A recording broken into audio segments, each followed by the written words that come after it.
maabot na. I think that was the gist or the thought. So anyway, gusto na itong libayaw ng kamungkanan, isang kong tubangan, isang kong wala, no? Kung sa gawas gani, si Father Turing, or pinagkutakuan sa simbahan namin, kaya awas-awas naman yun, o mga important occasions. No? Kung doon sa akong loob, mga sakristan, mga lilis, no? So, isa nasa kita masimbahan karon na daghan mo pamilaw mo simba no, sa labi na yaning mga malabot kapaskuhan sa itong pagpanagdam sa isa di tayo labi na. I noticed that kay kapilan ganin niya mga likod na parokya matong natuan. Ay kapito man karon nga isa di tayo pero kapito din ano gapon wala ko ka isa di tayo pero na ako'y komisyon din gahapon.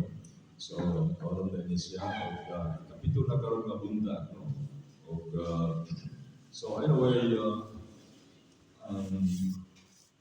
ako sa Tibayaon, ang atong pura, Father Julen, no? O sinara ni Father Julen, atong Tibaya o pag-lead na ito ganito. Kanisan o dili pa man yun maskuhan kay ang liturhiya di sa atong simbahan, daghan bitaw tagi pangandam yun, no?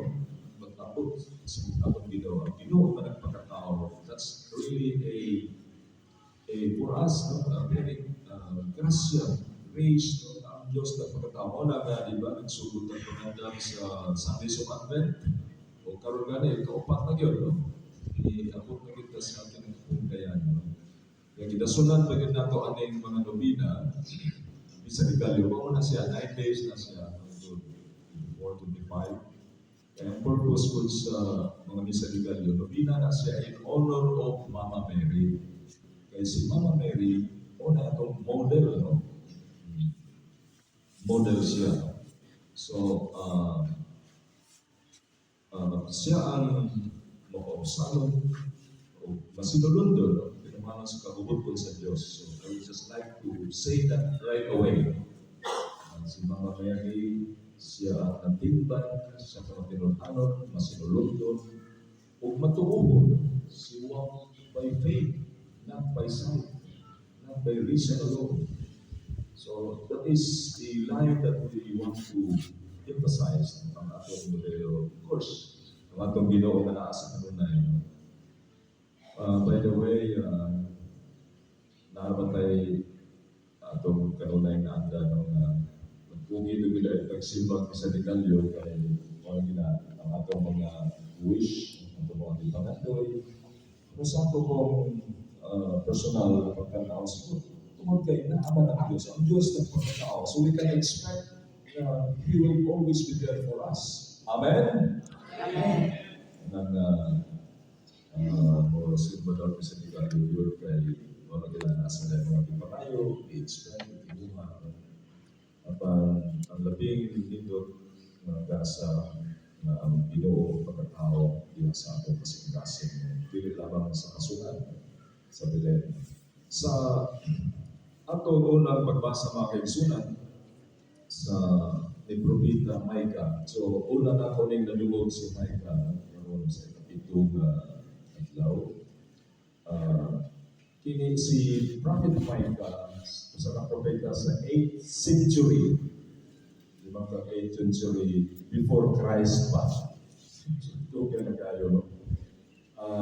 Niyaning panahon na crisis tungkol sa mga political instability, corruption, spiritual decline. Niya, o niya ang mga themes ay pagsangyaw, ang paghatag o paglaom sa katawhan sa Israel, no? 8th century BC. Imagine, no? So, ito yung mga theme, no? So, naghatag siya paglaom. Remember, next year ba, Jubilee year na siya, Year of Hope.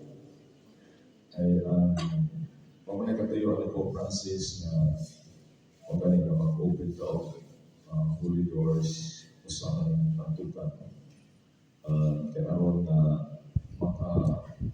makabatog na, by the way, karon na ito year of prayer na, no?